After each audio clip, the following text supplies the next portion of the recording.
Hey everybody, this is a real quick video in case you have boAt Airdopes 200 Plus wireless Bluetooth earbuds and you need to do a hard reset on them.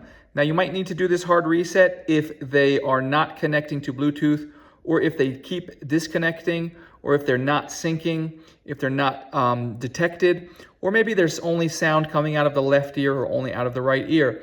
Any of these issues can be fixed with a hard reset. This will restore the factory default settings, so you'll need to repair them with your device. But if you're ready to do that, we can go ahead and do that. The first thing to do is to go on your device and turn the Bluetooth off and have your device forget these earbuds. Then what we're gonna do is we're gonna take them out of the case and we're gonna simultaneously press on the back button on both of them. Press and hold for 5 seconds. After we've pressed and hold for 5 seconds, we can let go. Then we can place them in the case and close the case, at which point they should turn off. Then we can open the case and take the earbuds out, and then we can repair them as a brand new set of earbuds.